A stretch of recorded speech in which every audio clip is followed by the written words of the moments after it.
Antarctica में land किया है और हम यहाँ अगले 50 घंटे सर्वाइव करने वाले हैं। हम धरती के सबसे नीचे और सबसे ठंडी जगह पर हैं। ठंड से मरने के लिए तैयार। और वो गया हमारा प्लेन। ठीक है, बाद में मिलते हैं। अरे वो प्लेन जा चुका है बॉयज। तो अगले 50 घंटों तक हम सभी को यहीं रहना है। हम अटक गए हैं। हमें माउंटेन्स की ओर ट्रैक करना होगा ताकि तेज हवाओं से बचा जा सके। इतनी सुंदर जगह मैंने आज तक नहीं देखी। चुप रहो नोलन। और बर्फ का तूफान भी आ रहा है। अरे नसीब, मौसम पहले ही कितना खराब है। ये बहुत बुरा है। ओ नहीं, हमारा नसीब तो देखो, हमारे यहाँ आते ही बर्फ का तूफान भी आ गया। बहुत ठंड है। जिमी, ब्रो ये पागलपन है। चलो। हम उस पहाड़ के नीचे हमारे टेंट्स लगाएंगे। ओ मरते मरते बचा। Antarctica, Antarctica, Antarctica. मैं ऐलान करता हूँ, ये है कैंप बीस्ट। तापमान -30 डिग्री है और अगर हमें अगले 49 घंटे जिंदा रहना पकड़ो है इसे, पकड़ो। मेरा टेंट उड़ने ही वाला था। तो हमें जल्दी से टेंट्स लगाने होंगे। ट्यूटोरियल में बताया इसे एक एंगल से लगाना होगा। ओ, पता नहीं क्यों पर ये गलत लग रहा है। ये जमीन पर इतना नीचे कैसे है? ये मेरे स्लीव में घुस गया है। ये बिल्कुल बच्चों जैसे हैं। हम तो गए। वो ये एक्चुअली प्रोग्रेस कर रहे हैं। जरा हमें देखो, हमें बेस्ट। बीस्ट कैंप फल फूल रहा है। एंटार्क्टिका में एक आम समस्या होती है, खराब मौसम टेंट उड़ा देता है। हमें स्नो ब्लॉक्स काटकर टेंट्स को हवा से बचाना होगा। तो हम इन आइस ब्लॉक्स की एक दीवार बनाएंगे और हमारे कैंप को सुरक्षित करेंगे। यहाँ आने के बाद से तापमान 20 डिग्री तक नीचे गिरा है। हमें दीवार जल्दी बनानी होगी। ओह गॉश, बहुत भारी है। डूडी, आज तक का हमारा किया गया सबसे मुश्किल काम है। बीस्ट कैंप बनकर तैयार है। अब जो बर्फ की दीवार बन चुकी है, उम्मीद है हवा हमारे टेंट्स को नहीं उड़ाएगी। एंटार्क्टिका में मुश्किल यह है कि सूरज यहाँ कभी भी नहीं ढलता, तो दिन रात का पता ही नहीं चलता। मेरा पेट मुझे बता तो देगा। पेट क्या कहता है? अभी क्या वक्त? डिनर का वक्त है। Welcome home Honey. ओह, यहाँ सब लाल लाल है। और आज डिनर में MREs हैं। जिमी, ये बेकार है। एंटार्क्टिका में स्वागत है। अगर आप सोच रहे हैं कि प्लेनेट की सबसे सुनसान जगह पर हम खाना कैसे खाएंगे, तो पहले पानी गर्म करेंगे और फिर इस उबलते पानी को संभाल कर इस पैकेट में डालेंगे और फिर 10 मिनट में खाना तैयार। एंटार्क्टिका में ऐसे ही खाना खाते हैं। सच में इसका टेस्ट अच्छा है। मैं सोने के लिए तैयार हूँ। मेरे टेंट में है नोलन और ड्रीम। और कार्ल, तुम्हारे टेंट में? मैं चैंडलर, सैपनैप और जॉर्ज। तुम सोने वाले हो ना? हाँ। मैं बहुत थका हुआ हूँ, बीमार हूँ। एंटार्क्टिका बीमार पड़ने के लिए सही जगह नहीं है। जिमी को पता नहीं है कि हम लोग सुरंग बना रहे Oh हैं। my God. चलो चले। सच में कमाल की बात है, उसने इतना बड़ा होल बना लिया है। जिमी, मुझे नहीं लगता मैं 50 घंटे जिंदा रहूंगा। हवा तेज हो रही है तो हमें सोने में बहुत परेशानी होगी। ठीक है गाइस, तो ब्रोफिस्ट चलो। एंटार्क्टिका में सूरज लिटरली कभी नहीं ढलता, तो पहली रात मुश्किल रही। ये अगली सुबह और मुझे नहीं पता बिस्तर से निकलना चाहिए या नहीं, क्योंकि सूरज पूरी रात नहीं ढला।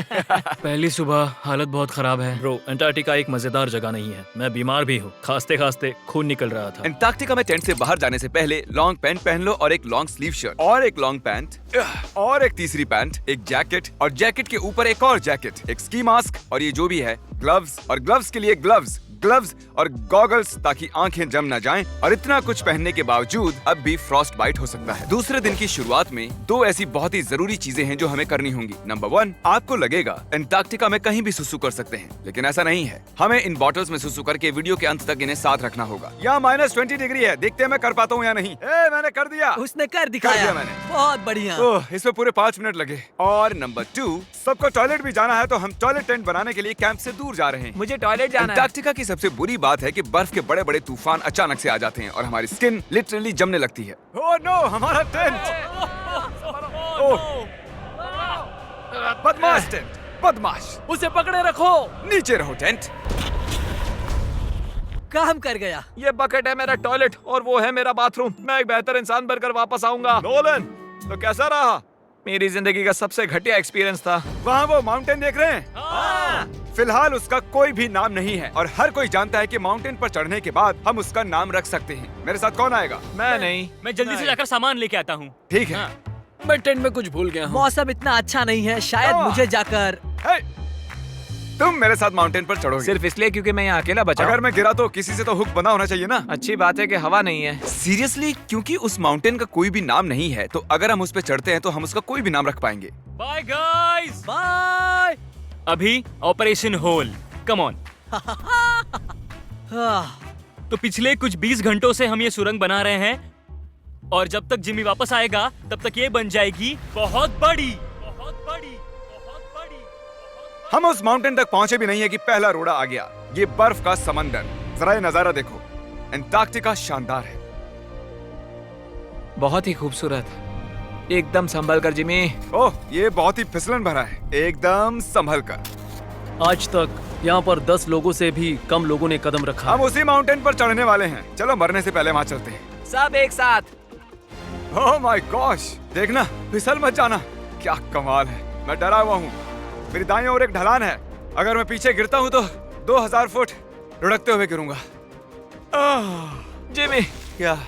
पूरे 30 घंटे हो गए। Oh yes. ये एक बड़ी चट्टान है, मजाक नहीं, बिल्कुल मजाक नहीं। अगर यहाँ से गिरे तो मर जाएंगे। हाँ 100%। कार्ल अब भी गड्ढा खोद रहा है, वो बहुत गहरा है। ब्रो, अब मैं इससे बाहर कैसे आऊंगा? जिमी। मैं यही हूँ, बस चलते रहो। ओह, यस, मैं जिंदा हूँ। मैं सुसु ब्रेक ले रहा हूँ। स्पेल करो आई कप। ICUP। मुझे तुमसे नफरत है। हे जिमी, हे बस बॉटल्स अदला बदली मत कर देना। ओह हाँ, वहाँ वो छोटे छोटे डॉट्स देख रहे हो? वही हमारा बेस कैंप है। क्या पता बॉयज क्या कर रहे होंगे। ये आया एयरप्लेन। यम्मी, इस गड्ढे ने हमें सहारा दिया, अब हमें इसे कुछ देना चाहिए। जिमी के माउंटेन पर चढ़ते हुए हम कैंप को और मजबूत करने के लिए दीवारें बना सकते थे, उनके टेंट्स की सफाई कर सकते थे और हम उनके लिए खाना भी बना सकते थे, पर उसकी बजाय हमने एक गड्ढा खोदा। गाइस, आप लोगों को तो पता है दुनिया का सबसे बड़ा यूट्यूबर मिस्टर बीस्ट, जो कि अपने सब्सक्राइबर को बहुत ही बड़े चीज गिव अवे करते हैं। जैसे कि एक सब्सक्राइबर को उसने पूरा ही जेक को ही गिव अवे कर दिया था, और ये तो कुछ नहीं, और एक सब्सक्राइबर को उसने गिव अवे कर दिया था लैम्बोर्गिनी को। इसीलिए हो सकता है आपका भी नंबर आ सकता है, लेकिन दुर्भाग्य से यदि आपने सब्सक्राइबर नहीं किया है, इस चैनल को सब्सक्राइब नहीं किया है, तो हो सकता है आपका नंबर नहीं आ पाए। इसीलिए गाइस फटाफट से इस चैनल को सब्सक्राइब कर लीजिए। कोई नहीं जानता किसका किस्मत कब चमक सकता, हो सकता है आपका भी भाग आ सकता है। इसीलिए गाइस यदि आप इस चैनल को सब्सक्राइब नहीं किए हैं तो आप बहुत बड़ी गलती करें। इसलिए इस चैनल को फटाफट से सब्सक्राइब कर लीजिए, हो सकता है आपका भी नंबर आ जाए।